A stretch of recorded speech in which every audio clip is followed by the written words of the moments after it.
Jai Bhim. जय Bhim Jai Bhim. जय Bhim. So we're looking at how you live the Buddhist life. तो हम देख रहे थे कि ये बौद्ध जीवन कैसे जिए, And we're looking at the 4 things that we all need to do in order to fully live that Buddhist life. और इस बौद्ध जीवन को पूरी तरह जीने के लिए हम 4 चीजों को देख रहे थे। We need to work on ourselves. हमें अपने आप के ऊपर, अपने स्व के ऊपर कार्य करना है। We need to build Sangha. हमें संघ की निर्मिति करनी है। We need to spread the Dhamma. हमें धम्म का प्रसार करना है। And we need to create a compassionate society, a new society. और हमें एक करुणामूलक नया समाज निर्माण करना है। And we need to do that by compassionate activity. और हमें वह करना है करुणामूलक अपने कृतियों के साथ या करुणामय कृतियों के साथ। And in the previous talk and in today's exploration, we're looking at how we build Sangha. और पहले के प्रवचन में या कल हमने यह देखा कि हम संघ की निर्मिति कैसे कर सकते हैं। And we saw in the last talk a bit more clearly what Sangha really is. और पिछले प्रवचन में हमने देखा कि वाकई में संघ का अर्थ क्या होता है। We saw first of all that it's not identified exclusively with the Bhikkhu Sangha. हमने देखा कि इसे संघ का मतलब केवल भिक्षु संघ ही है, ऐसा नहीं है। And Baba Sahib himself made this very clear at the time of his own Diksha. और बाबा साहब ने इस बात की स्पष्टोक्ति की जब उन्होंने दीक्षा ली। He made it clear he was not going for refuge to the Bhikshu Sangha but to the Sangha as an ideal. उन्होंने कहा कि मैं भिक्षु संघ की शरणगमन नहीं कर रहा हूँ, लेकिन जो आदर्श संघ है उसको मैं शरणगमन जा रहा हूँ। Then we saw that the Sangha is not to be identified with a mere organization. फिर हमने यह देखा कि संघ का अर्थ केवल संस्था नहीं है। A Sangha may create organization, should create organization. संघ शायद संस्थाएं निर्माण कर सकता है और संघ ने संस्थाएं निर्माण करनी चाहिए, But it is not a mere organization. लेकिन यह केवल संस्था है ऐसा नहीं है। We need to make one more thing clear before we can start talking more practically. एक बात हमने और स्पष्ट करनी चाहिए इसके पहले कि मैं कुछ प्रात्यक्षिक बातें का ब्यौरा लूं। A Sangha is not what we call a group. संघ कोई समूह नहीं है। You can see this very clearly in Indian life. हम यह भारतीय जीवन में देखते हैं। You can see the way in which groups are the social forms that people identify with. हम देखते हैं कि किस प्रकार से सामाजिक समूह से लोग अपनी पहचान बनाते हैं। People especially identify with their caste. लोग विशेषतः अपनी जातियों से अपनी पहचान बनाते हैं। You could almost say that you're a caste member before you're a human being. ऐसा भी होता है कभी कभी कि पहले आप जाति से पहचानते हैं, बाद में आप उसे इंसान देखते हैं। And when you hear anything good said about your caste, you feel good. आपकी जाति के बारे में अगर कुछ अच्छी बातें कही गई तो आपको अच्छा लगता है। When you hear any criticism, you feel bad. और उस जाति के बारे में कोई आलोचना अगर सुनी गई तो हमें बुरा लगता है। Of course, there are many other kinds of group. निश्चित ही वहाँ और भी अलग अलग प्रकार के समूह हैं। For instance, we identify very strongly with our nation. जैसे हम अपने राष्ट्र से अपनी पहचान करते हैं। So when our nation wins at cricket, we feel very happy. जब अपना देश क्रिकेट में जीतता है तो हमें खुशी होती है। And when it loses, you feel unhappy. और जब अपना देश हार जाता है तो हमें दुख होता है। You can imagine it's very difficult being English. अब आप कल्पना कर सकते हो कि एक अंग्रेज होने के नाते क्रिकेट टीम की तुलना करना, Because we always lose. क्योंकि हम हमेशा हारते हैं। So if you identify too closely with your nation, well, you cease to be an individual.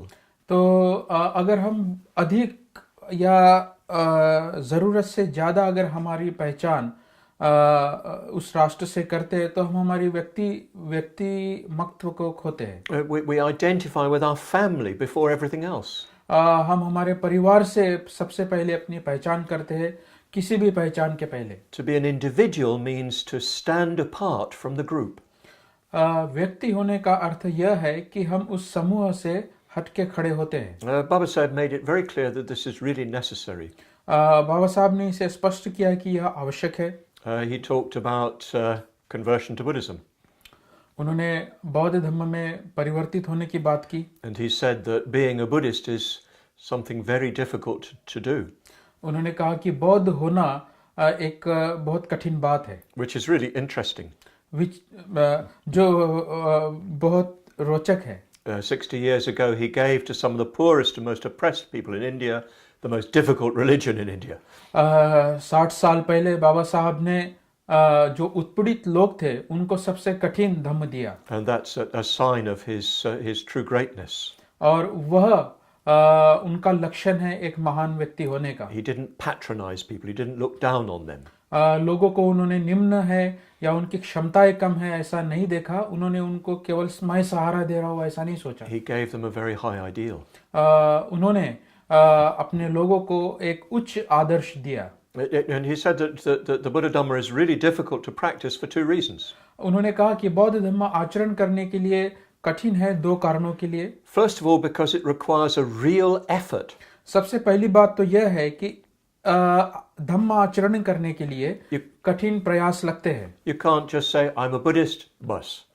आप ऐसा नहीं कह सकती मैं बौद्ध हूँ और बस हो गया. Nothing else to do. अब मुझे कुछ नहीं करना है. I just wave my Buddhist flag. मैं केवल अपना बौद्ध झंडा जो है वो लहराऊंगा. I just put the Buddha on the wall. मैं बुद्ध की तस्वीर दीवार पर लगाऊंगा. There we are. I'm a Buddhist. फिर मैं बौद्ध हो गया. But being a Buddhist means real active work on yourself, as we've already seen. लेकिन बौद्ध होने का संबंध यह होता है कि एक सक्रियता से अपने जीवन में एक बौद्ध होकर कार्यरत होना. So being a Buddhist requires constant effort, he said. तो बौद्ध होने का मतलब होता है निरंतर प्रयास जैसे बाबा साहब कहते हैं. But then he said being a Buddhist means being prepared to stand alone. और फिर उन्होंने कहा कि बौद्ध होने का अर्थ यह भी है कि हम अपने पैरों के ऊपर खड़े हों. You need to be able to say, no, this is wrong, even though the group to which you belong says it's right.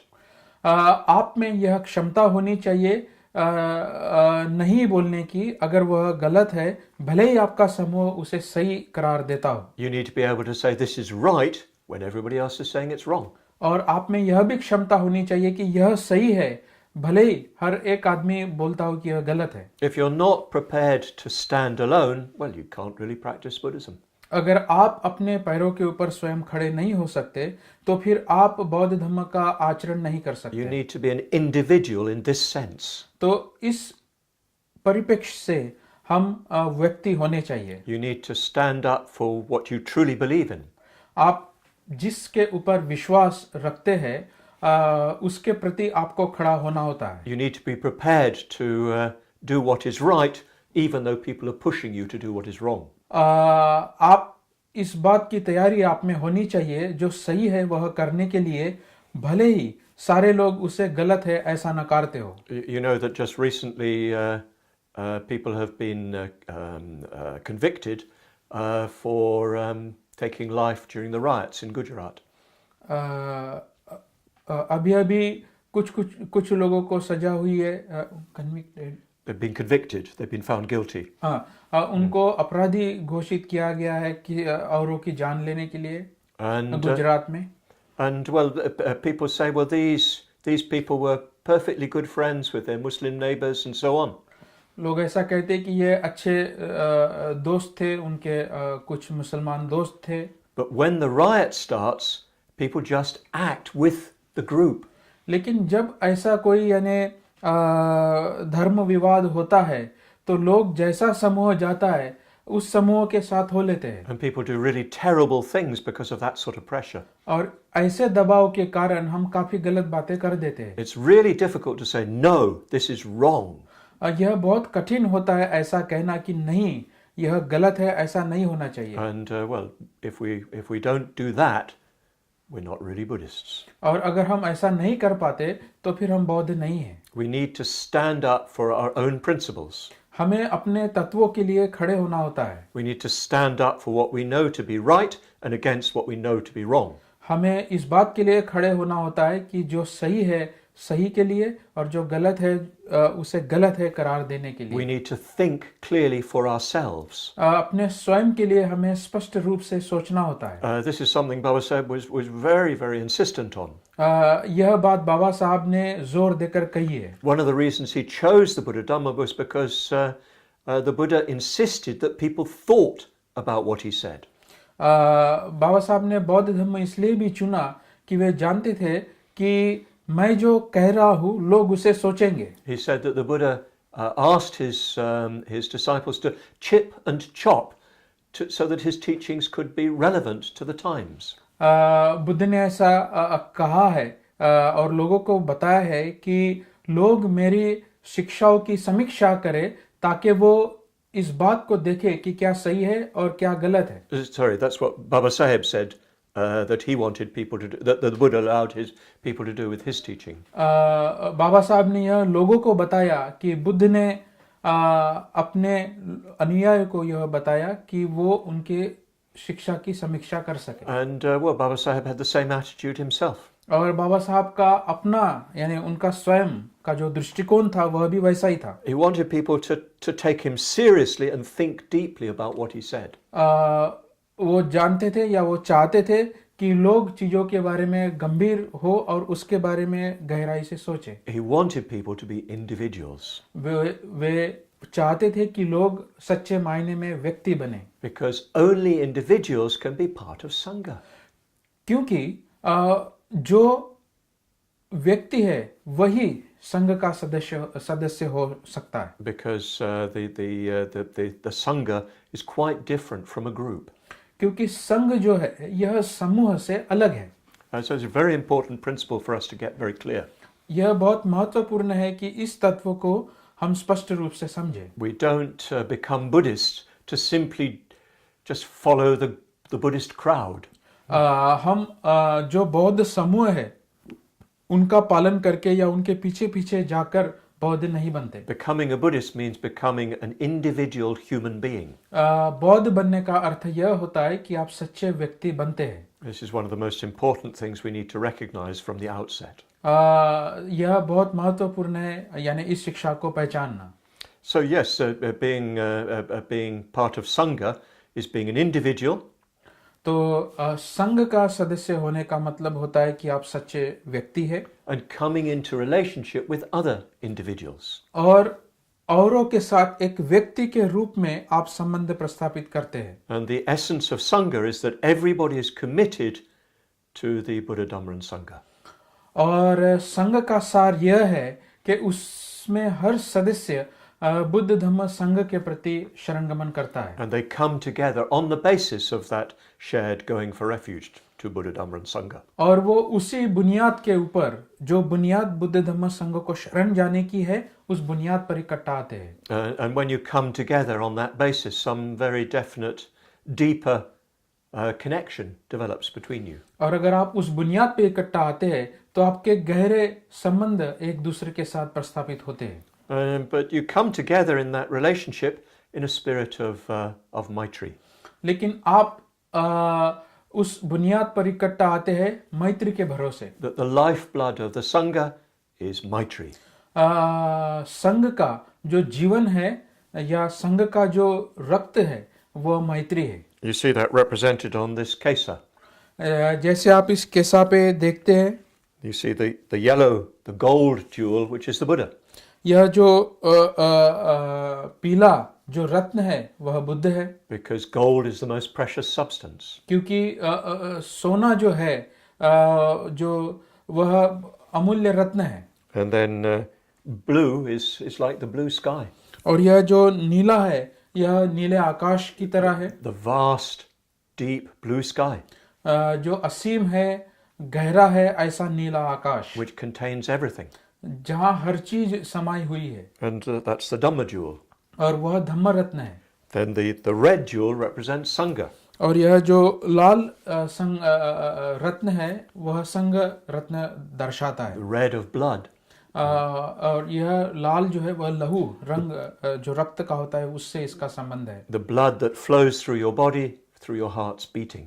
आपके हृदय से जो समूचे शरीर में जो लहू बहता है वह। So it represents therefore Maitri.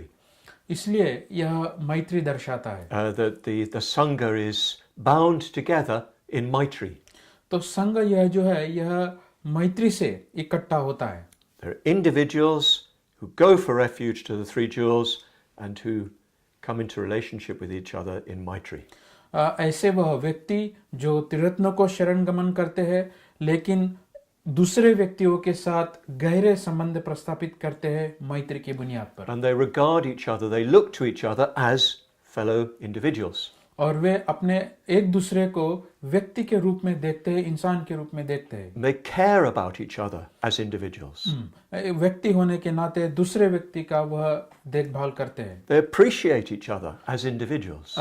एक व्यक्ति का उनके व्यक्तिमत्व की वह प्रशंसा करते हैं। They try to understand each other as individuals.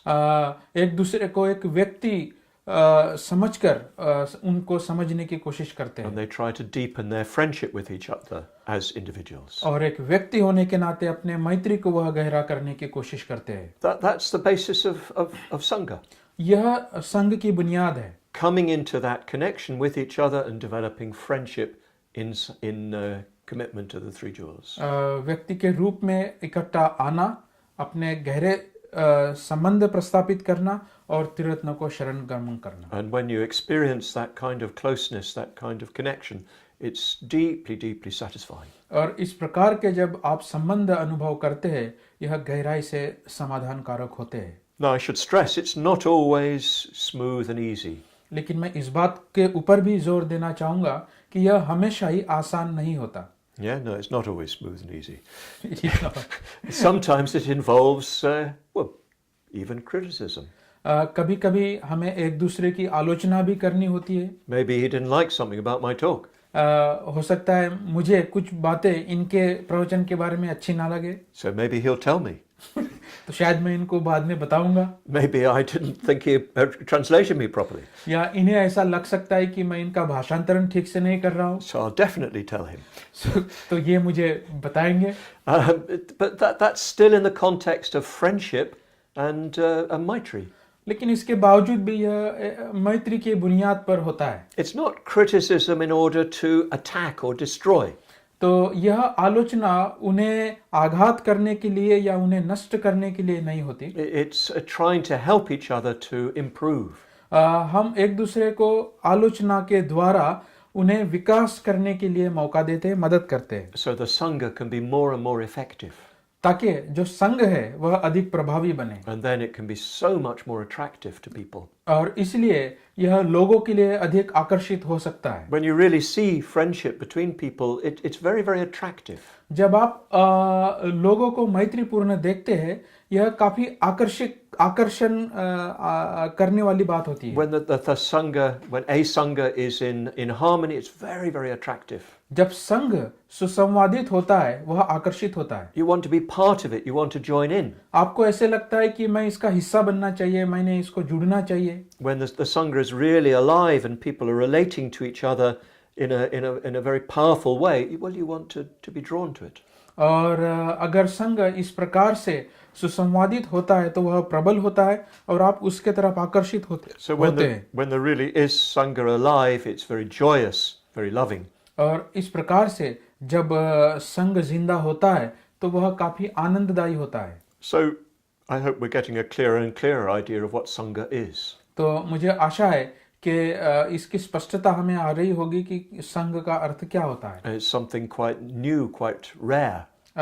यह नई बात है और काफी दुर्लभ बात है। And it requires a lot of effort from everybody involved with it. और इसके लिए बहुत कठिन प्रयास लगते हैं जो भी सदस्य इसका हिस्सा होता है इसे हासिल करने के लिए। You need to constantly be looking at yourself and improving yourself.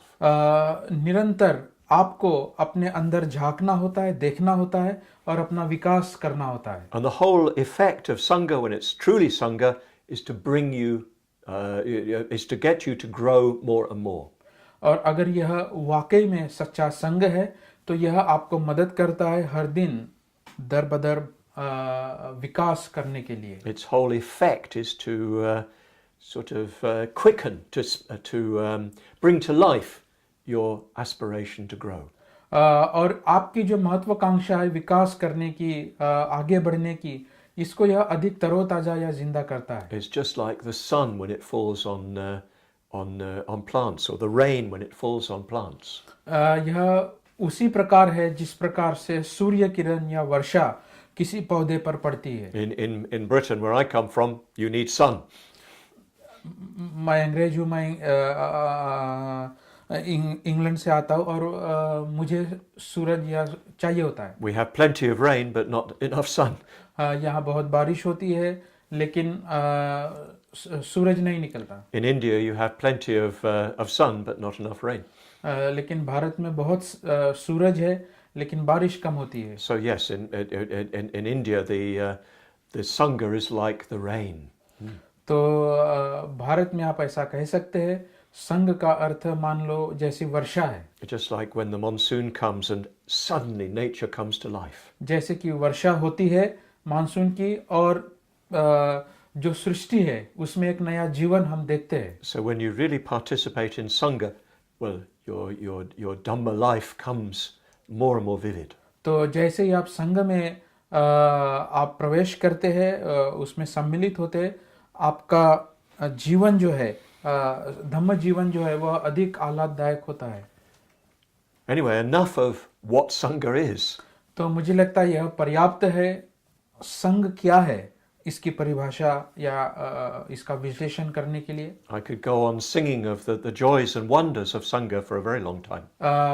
मैं काफी देर तक संघ का गान गा सकता हूँ, इसकी प्रशंसाएं कर सकता हूँ। But we must be a bit more practical. लेकिन मुझे ऐसे लगता है कि हमने प्रैक्टिकल भी होना चाहिए, प्रात्यक्षिक भी होना चाहिए। Maybe many of you are experiencing Sangha to some degree. हो सकता है आप में से कई लोग इसका अनुभव वैसे ही ले रहे हो, संघ का अनुभव आप ले रहे हो। But let's assume we're not. लेकिन कल्पना करते हैं कि हम संघ का अनुभव नहीं कर रहे हैं। What do we do? तब हम क्या करें? Well, probably the best thing we can do is to find a Sangha that already exists. तो तब हमने वह करना चाहिए कि अगर आपके इर्द गिर्द कहीं भी संघ है उसके संपर्क में आना चाहिए। There are possibly many Sanghas. हो सकता है आपके आसपास कई संघ हो। I know my own Sangha very well. मुझे मेरा संघ अच्छी तरह पता है। It's not the only one, not the only possible one. लेकिन यही एक संघ है ऐसा नहीं है, और यही संभवतः संघ होगा ऐसा भी नहीं है। In a way, it doesn't matter which your Sangha is. और इससे फर्क नहीं पड़ता आप किस संघ में हैं। So long as it's really based on the Buddha, Dhamma and Sangha, it doesn't matter. कोई भी संघ अगर बुद्ध धम्म संघ की नींव पर आधारित है तो वह ठीक है, संघ से फर्क नहीं पड़ता। So long as it's Sangha in the sense I've been talking of it, it doesn't matter. जहाँ तक संघ की बात है, जिस परिप्रेक्ष्य में मैं कह रहा हूँ, अगर वह उसकी पूर्तियां है तो वह ठीक है। What you're looking for is an effective Sangha. आप जो देख रहे हैं या आपकी जो खोज है वह परिणामकारक संघ की है। And there are several major indicators of a genuine Sangha. और ऐसे कुछ विशेष या प्रमुख लक्षण है सच्चा संघ पहचानने के लिए। The first thing is people will be friendly. सबसे पहली बात यह है उस संघ के लक्षण की कि जो लोग हैं वो मैत्रीपूर्ण होंगे। And the whole atmosphere will be a very friendly one. और सारा जो वातावरण है वह मैत्रीपूर्ण होगा। And you'll see that people genuinely are becoming friends deeper and deeper. और आप वाकई में देखेंगे कि लोग सच्चे गहरे मित्र वहां बनते हैं। Then you'll see that people are humble.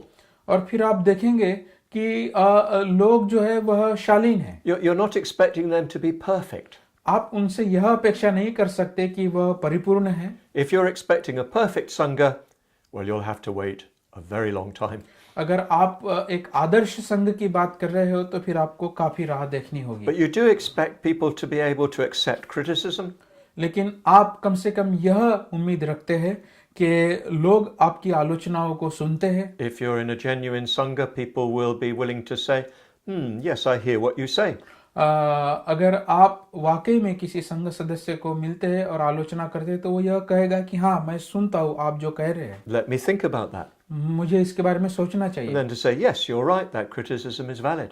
और आप फिर ऐसा कह सकते हैं कि हाँ, आपने जो आलोचना की वो सही थी और वो उचित थी। Or to say in a very reasonable way, no, I think you're mistaken, maybe you don't know the full facts. या आप उसे ऐसा भी उत्तर दे सकते हैं आपके तथ्यों को जानकर कि शायद आपने जो कहा वो सही नहीं है, शायद आपके तथ्य गलत हों। But if people become very annoyed and upset and angry, well, you can be sure that there's some group element there. लेकिन लोग अगर तुरंत प्रतिक्रियाएं देते हैं और गुस्सा होते हैं तो इसका मतलब ऐसा है कि which element are there? There's some group element. हाँ, वहाँ पे कुछ समूह की प्रवृत्ति है, There's some defensiveness, some identity that's being threatened. कुछ तो भी आपकी पहचान या आपका समूह असुरक्षित महसूस करता है, ऐसा आप सोचते हैं। Then you'll see that people are genuinely practicing. और फिर आप देखते हैं कि लोग वाकई में धम्म का आचरण करते हैं। They're not just talking about the Dhamma, they're practicing it. वो केवल संघ की बातें नहीं करते या धम्म की बातें नहीं करते, वो उसका आचरण करते हैं। You can apply all these 4 elements that I'm talking about during this series and see whether they're alive in that Sangha. तो यह जो 4 बातें मैं इस श्रृंखला में जो कह रहा हूँ, आप उनको जांच सकते हैं क्या वो वाकई में संघ है। Are people working on themselves? क्या लोग अपने आप के ऊपर कार्य कर रहे हैं? Are they really genuinely trying to build Sangha together? क्या वो वाकई में एक सच्चा संघ अपने आप में निर्माण करने की कोशिश कर रहे हैं? Are they sharing the Dhamma? क्या वो धम्म को बांट रहे हैं? And are they working to create a compassionate society by helpful activity for those who suffer? और क्या वो फिर अपने करुणामय कृतियों के द्वारा करुणामय समाज का निर्माण करने में व्यस्त है? So we can look for all those things. तो इन बातों को हम देख सकते हैं And then, well, we just gradually approach. और फिर हम धीरे धीरे उस संघ की ओर या ऐसे लक्षण जिस समूह के हैं उसकी ओर बढ़ सकते हैं। Getting to know a Sangha is like getting to know anybody. संघ को जानना ऐसा ही है, मान लो हम किसी को जानने लगते हैं। You need to gradually approach it. धीरे धीरे आपको उसकी ओर पहल करना होता है। So yes, if you can find a Sangha that you are attracted to, but that's really good. अगर आप ऐसे किसी संघ को मिलते हैं जो संघ इन लक्षणों को पूर्ति करता है, वो अच्छी बात है। There's no need for Sanghas to quarrel with each other. और वहाँ 2 संघों को या किसी संघ को दूसरे संघ के साथ लड़ाई झगड़ा करने की आवश्यकता नहीं है। There's no need for us to fight each other for followers. या उनके जो अनुयायी है उनको उसके साथ वाद विवाद करने की जरूरत नहीं है। There are plenty of people for everybody. काफी लोग हैं लोगों को मदद करने के लिए। So yes, we just pick a Sangha that really attracts us and we involve ourselves with it. तो हम ऐसे संघ का चुनाव करते हैं जो हमें आकर्षित करता है। And we try to involve ourselves in such a way that we develop. और हम अपने आप को इस प्रकार से सम्मिलित करते हैं ताकि हमारा विकास हो। But what do you do on a day-by-day basis? लेकिन रोज के बुनियाद पर या रोज के दैनंदिन जीवन में आप क्या करते हैं? What I'd recommend is that whatever Sangha you belong to or whatever Sangha you need to form, you meet regularly with a few people.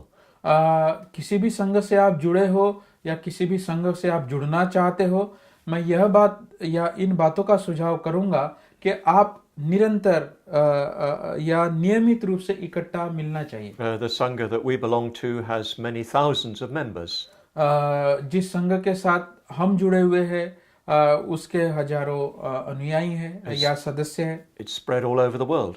यह सारी दुनिया में है। And it's true of other Sanghas too.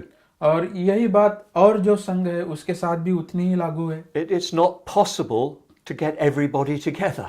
यह मुमकिन नहीं है कि हर एक व्यक्ति इकट्ठा आए। So you need to meet with a few people on a very regular basis. तो कुछ लोगों को कम से कम आप नियमित रूप से मिलना चाहिए। This is what happened in the Buddha's own time. यही बुद्ध के समय में भी हुआ। The Bhikshu Sangha that he founded had regular meetings of chapters. Buddha ने जिस संघ की नींव रखी थी उस संघ के अलग अलग चैप्टर्स थे, वर्ग थे। In the Uposatha days. At the Uposatha days, the full moon days. हाँ, जो उपसथा के जो दिन थे, जो पूर्णिमा होती है उस वक्त वो मिलते थे। The bhikshus and the bhikshunis separately would meet in groups together. तो जो भिक्षु है वह भिक्षुओं के समूह में, या जो भिक्षुनियाँ है वो भिक्षुनियों के गुट में मिलते थे. And the lay people would probably meet together in a similar way. और जो उपासक है वो उपासकों के अपने वर्गों में मिलते हो. We don't know so much about that, उसके बारे में हमें अधिक जानकारी नहीं है. but later tradition suggests that's the case. लेकिन बाद की जो परंपरा है हमें यह बताती है कि ऐसे उपासक लोगों का भी संग था. So yes, they used to meet together, तो यह सारे लोग इकट्ठा या आपस में मिलते थे. and their main activity was confession. और उनकी प्रमुख कृति जो थी वह पाप देशना थी. Because we've seen that one of the main ways we work on ourselves is practicing ethics. क्योंकि हमने देखा कि अपने आप के ऊपर कार्य करना इसका प्रमुख या प्रधान अर्थ यह है कि शीलों के ऊपर कार्य करना. And one of the main ways we practice ethics is by confessing our faults. और शीलों का परिणामकारक आचरण करने का अर्थ यह है कि अपने शीलों से जो गलती हुई है उसकी पाप देशना करना. So if you find a small group of people that you come together with regularly, well, you can form sangha with them. अगर आप ऐसे किसी समूह के साथ मिलते हैं जो आपस में इकट्ठा आते हैं, आप उनसे यह बातें संवादित कर सकते हैं. Whether you're a monk or a lay person, you can meet together with others. आप उपासक हो या भिक्षु हो, आप इकट्ठा मिल सकते हैं. And you can look at your own practice of the precepts. और आप आपके शीलों का जो आचरण है उसके बुनियाद पर आप मिल सकते हैं. You can take each precept in turn and just reflect, well, did I break this precept? आप हर शील को उठाइए और देखिए क्या मैंने इस शील को तोड़ा है. Did I harm any living being? क्या मैंने किसी की हानि की है, किसी को हिंसा पहुंचाई है. For instance, did I do anything that caused harm to somebody else? इसका अर्थ यह है कि क्या मैंने ऐसी कोई कृति की है जिससे इसको हिंसा हुई है. Although we could even ask, well, did I say anything that harmed somebody else? या आप ऐसा कह सकते हैं, ऐसी कोई मैंने बात तो नहीं की जिस बात से वह आदमी दुखी हो गया या उसको हानि हुई है. So we can do a moral audit. तो इस प्रकार से हम हमारा नैतिक ऑडिट कर सकते हैं with our friends in the sangha, अपने जो मित्र है संघ में उनके साथ. looking closely at our own moral life. अपने नैतिक जीवन को हम करीबी से देख सकते हैं. And saying, well, yes, I did that. It was wrong. आप ऐसा कह सकते कि हाँ, यह बात मुझसे हुई और यह गलत है.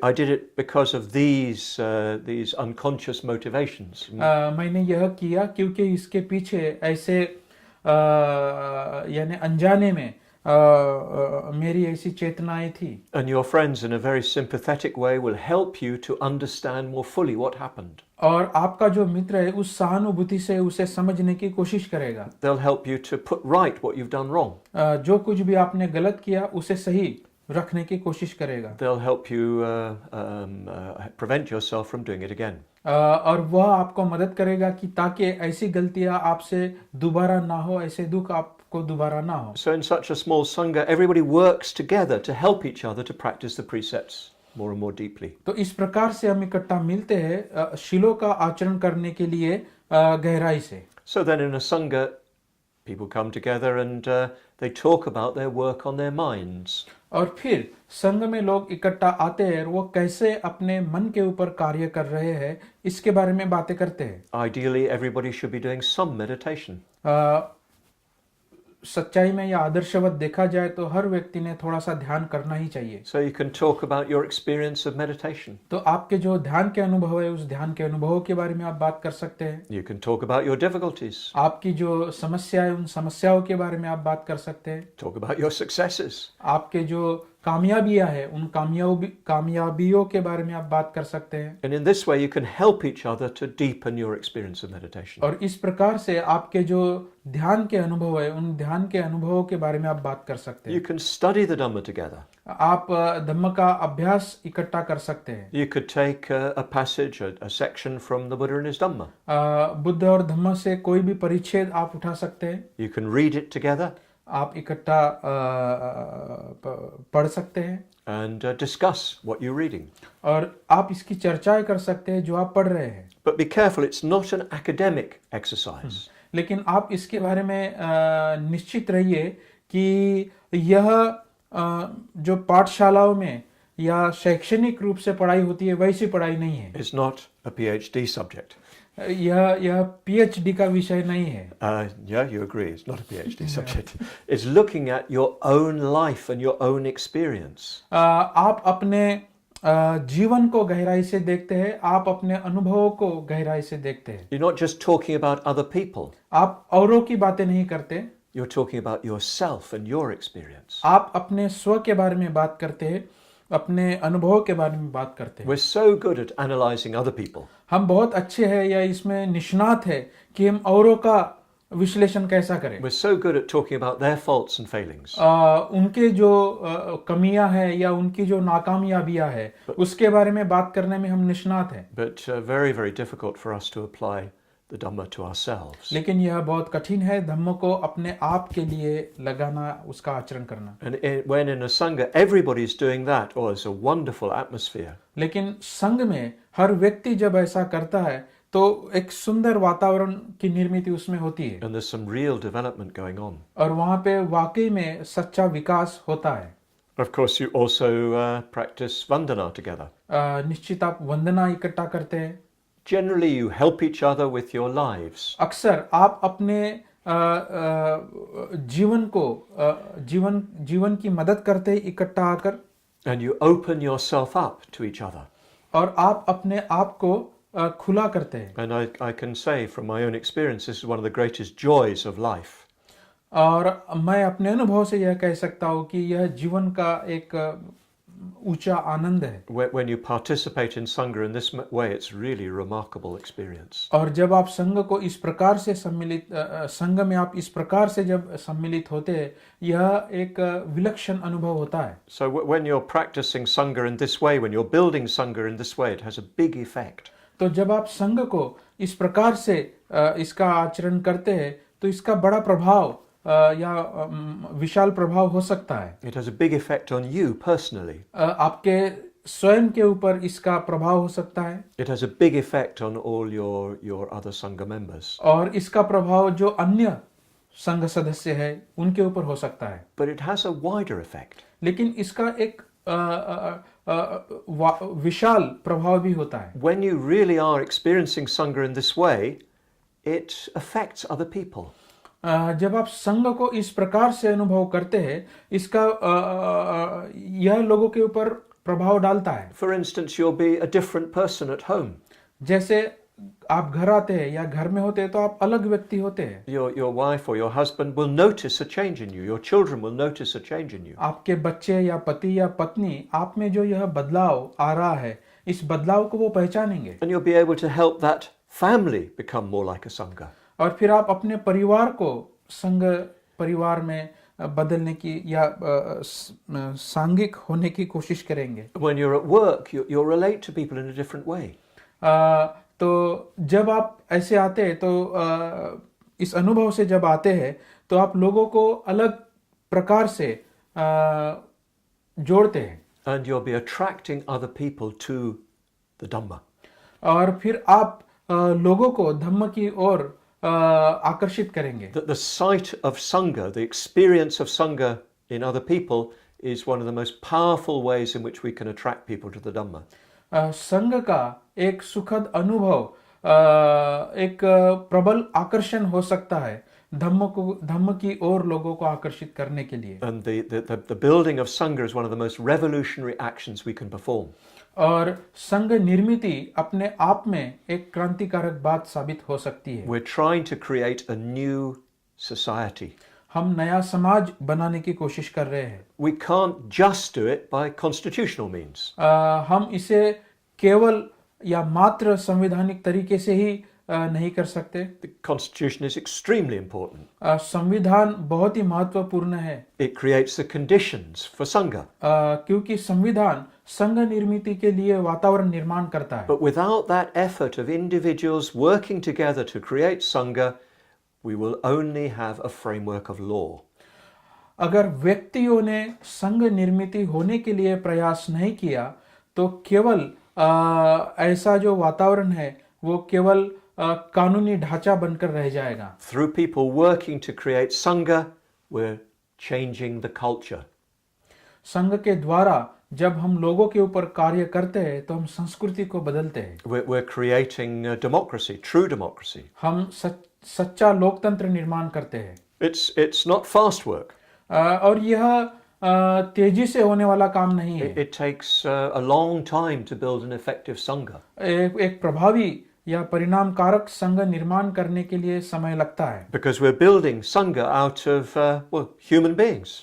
क्योंकि हम संघ का निर्माण करते हैं मनुष्यों के द्वारा। And if you look at yourself as I look at myself, we're not perfect beings. लेकिन जब आप अपने आप की ओर देखते हैं या मैं अपनी आप की ओर देखता हूँ तो मैं पूर्ण व्यक्ति नहीं हूँ, पूर्णत्व के आदर्श व्यक्ति नहीं हूँ। So we're having to transform ourselves in order to create Sangha.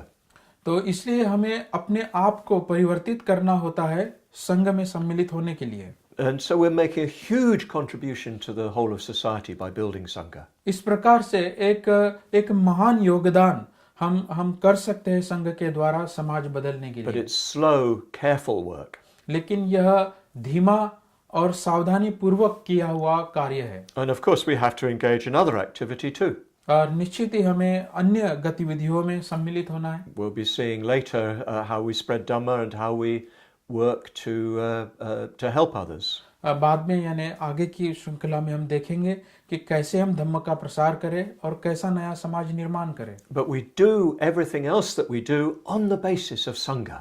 लेकिन हर चीज या हर बात जो हम करते हैं वह संघ की बुनियाद पे करते हैं। So everything that we do to help others, everything we do to spread Dhamma is an expression of Sangha. तो हर चीज जो हम करते हैं, हर चीज जो हम अपने आप को बदलने के लिए करते हैं वह संघ की अभिव्यक्ति है। And it's therefore filled with the spirit of Sangha. और इसलिए वह संघ चेतना से भरी होती है। And in this way we spread a completely different attitude and atmosphere. इस प्रकार से हम बिल्कुल अलग वातावरण निर्माण करते हैं। And well, the world needs that new atmosphere. और दुनिया को आज ऐसे वातावरण की आवश्यकता है। India needs it. भारत को आवश्यकता है। England needs it. इंग्लैंड को आवश्यकता है। Every country needs that new attitude. हर देश को इस नए नजरिए की आवश्यकता है। And it must be the basis of whatever we do. और यह इसकी बुनियाद होनी चाहिए जो कुछ भी हम करते हैं। Even if we're not preaching Buddhism, we can be practicing on the basis of Sangha. भले ही हम बौद्ध धर्म को हम ना सिखाते हो, हम संघ का आचरण कर सकते हैं। If we are preaching the Dhamma, we need to do it very much on the basis of Sangha. और अगर हम धम्म का भी प्रसार कर रहे हैं तो वह संघ के बुनियाद पर ही होना चाहिए। So I hope I've given you enough clarity on what Sangha is. तो मुझे आशा है कि मैंने पर्याप्त स्पष्टता दी है कि संघ क्या है। And I hope I've given you some idea of what you do to build Sangha. और मुझे यह भी आशा है कि मैंने आपको पर्याप्त कल्पना दी है कि कैसे हम संघ निर्माण कर सकते हैं। And I hope you feel enough clarity and inspiration to really engage in that Sangha building yourself. और मुझे ऐसा आत्मविश्वास है कि आप अपने आप में ऐसा संघ निर्माण कर सके। Because in doing that you will be contributing to fulfilling Baba Sahib's dream. क्योंकि ऐसा करने से हम बाबा साहब के सपने को पूरा करने में योगदान करेंगे। You will be doing your best, you will be making your contribution to building an India and a world based on liberty, equality and fraternity. आप अपने आप के लिए आप अपना योगदान सर्वोत्तम पद्धति से करेंगे भारतीय समाज को और दुनिया के समाज को समता, स्वतंत्रता और बंधुता मूलक समाज बनाने के लिए। Jai Bhim. जय भीम। Jai Bhim. जय भीम।